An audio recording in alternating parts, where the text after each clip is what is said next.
నువ్వు నూరుతున్నప్పుడు, బయట తోటి చెమట నువ్వు తుడుచుకున్నప్పుడు, దండాన నీ సొక్కారేస్తున్నప్పుడు, నీ ఒంటి వాసన తెగ గుర్తొచ్చినప్పుడు,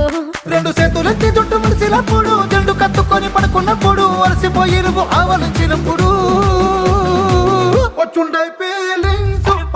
ఫీలింగ్స్ వచ్చి వచ్చి చంపేస్తు